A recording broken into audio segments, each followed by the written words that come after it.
million, according to your website in the United States, and you're 8th ranked in California. I bet if we were in Atherton or Hillsborough, you'd be number one. And you are number one ranked in Marin County since 2005, which is my favorite county in the Bay Area. That's correct. And I agree with you on the favorite county thing. All right. So I'm highlighting Tracy, and as I should. Okay, so let's talk about how you got started in real estate. Just give me what really motivated you to be part of real estate, or why did you choose this as your career path? Yeah, it's an interesting story because I really fell into it backwards. I was a television journalist. I had worked as an anchor reporter for NBC affiliates, and then I hosted a television show on travel and skiing. So I was all over the world for 8 years. I was 4 months pregnant with our first child, and my then husband said, there's no way you're going to Russia and filming out of a military helicopter, which is what we were planning on that show. He's like, Tracy, you can't do it. And this Russian had just opened up. I'm like, I have to go to Russia. This is my whole life being a journalist. And he put the kibosh on it, and for, reasons that I believe are probably very justified now. And I said to him, what am I going to do? This is all I know. And he said, look, you're really good at fixing up our house. It was our first house in Tiburon. Why don't we buy that fixer down the street and take a run at you doing a house? And it really kind of emanated out of that. I walked into this home. I had, I don't know why, some savant-like understanding of what to do immediately to a house to make it far more valuable. I'd done it to our home in Tiburon. And we sold that house successfully. Then we did another one. Then we did another one. And before I knew it, I had people calling going, hey, if you're out looking. And I said to Mark, well, this is ridiculous. We're paying an agent a lot of money in commissions. I'll just get a license. And I was even still a little resistant, thinking maybe I'll just crawl back to journalism at some point. I got a license, and then there was just this really kind of meteoric rise in the industry. And there's more behind that as to how I got to be successful. But that's literally that was the catalyst for making a big career transition. So. Wow. And we're definitely going to get into more of that because, people always see the success and not the journey to it. So I really want to hear your progression into becoming the top real estate agent that you've become. All right. And what does it mean to you to become a top real estate agent? I mean, some people, when they reach such a status, they maybe take their foot off the gas. They get complacent. They enjoy what they've built. For you to do this for 17 years or so in a row in your county, which is one of the wealthiest in America, that's a big statement. So what does it mean to you to be a top real estate agent, and how do you keep that going? Yeah, that's a really good question. I mean, when I started out, how am I going to do my first deal as a young agent? You're looking at like calling people for sale by owners, FSBOs, they're referred to in our industry. And I would just sit there and call them and say, hi, you're not really selling your house successfully without an agent. And this is when technology was first coming into real estate. So I sat there and dialed off phone books and knocked on doors. I mean, it was a scrappy beginning. And I remember my then husband, he'd walk in, I'd be like, I've called 25 people today. I mean, it was a real organic, boots on the ground break into the industry. And listen, our industry is dominated by anybody who doesn't know what to do can go get a real estate license. You only have to be 18 years of age, hit a few Anthony's courses. Yeah. And Take then become 5 people's best friends, and you're their realtor. And so just imagine the numbers involved in this industry and how intimidating that can be to people starting out. If all you did was look at data and go, there's 2 million licensed agents there, in Aspen, Colorado, there's 1,500 licensed agents out of 3,000 residents or whatever the percentage is. It could make you stop right there because it already feels like Mount Everest and you haven't even hit like zero elevation, right? Sure. So I think you cannot, as someone starting out, you cannot look at those statistics. You cannot think about how unlikely it could be that you would break into the top tier of that. What you have to do every day is just sit down and go, how am I going to make money today?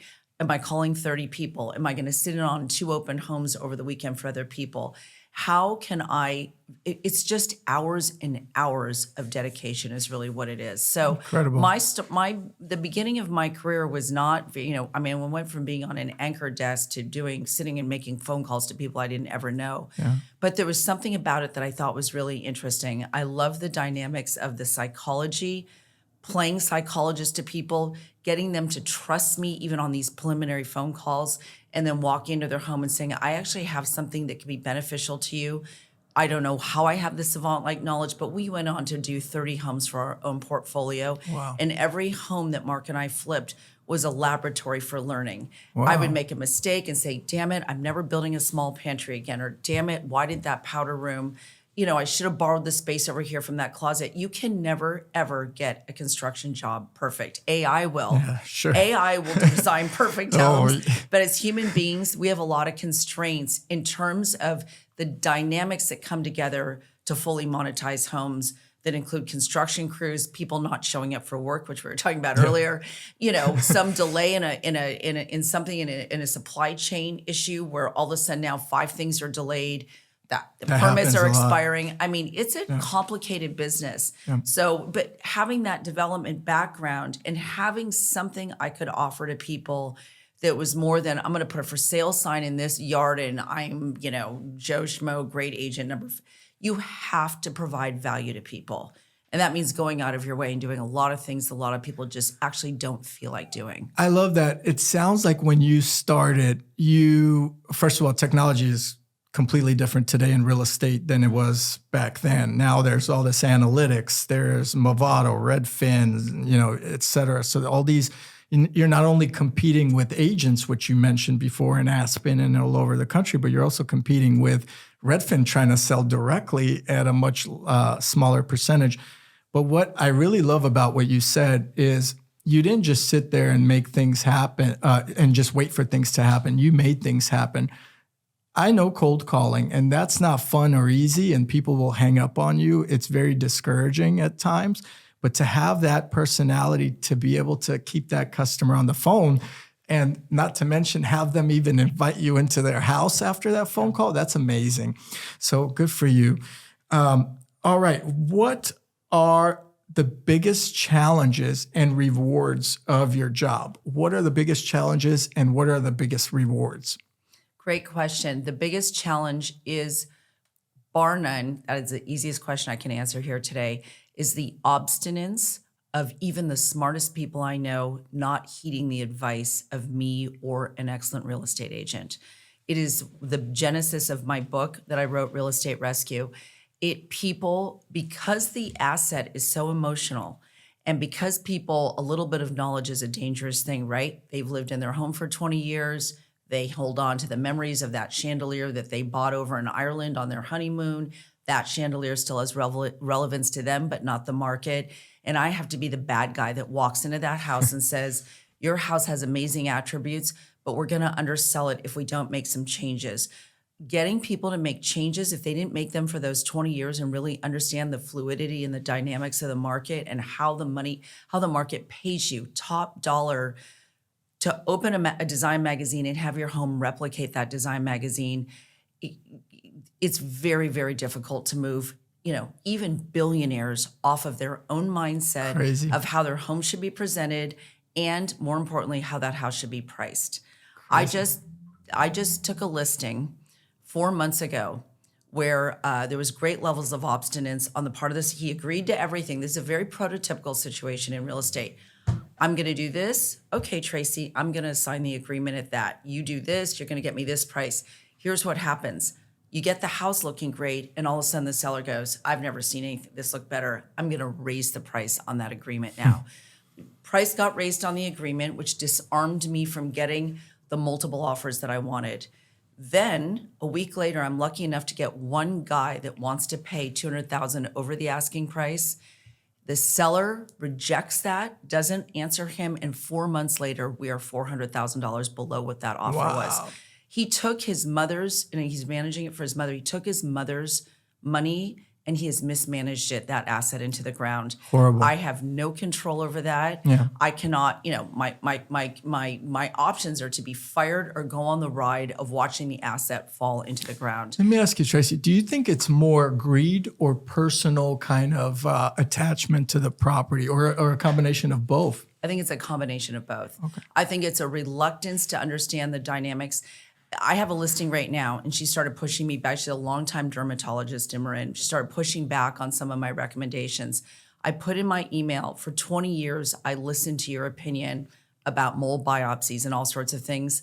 I would never question your interpretation of a biopsy. Please don't question my interpretation of your dining room chandelier. That is so funny that you mentioned a doctor at this point, because while you were talking, I was thinking, you're kind of like, why would you question a specialist or a doctor? Like, I do say, I've been doing jujitsu lately. I don't question what the black belt tells me, because he has that years of experience in his trade or in his skill. The same way, why would anyone question what you give as advice? And maybe, from what I understand, it's because people maybe have had bad past experiences with agents that are just not as honest, not as transparent or ethical. But when you get a good agent such as yourself, I totally see the value of having you lead, because if they don't, as you mentioned, they're going to lose out on money, because you just know the market that much more. You breathe it, you wake up to it, you go to sleep with it, and people need to understand that. But that's really cool that you put that analogy of a doctor. She actually flipped over when I did that and said, "We're just going to listen to you. What am I doing?" Yeah. But Simon, the genesis of that's why Real Estate Rescue was written. Yeah. Our industry, if you think about what we're doing for a living, 40% of America's wealth is tied up in its principal residence. We are people's money managers. We are managing what is likely their biggest asset. Retirement. Yes. Mm-hmm. And we don't have to have any credentials beyond a high school education, graduation from high school. There is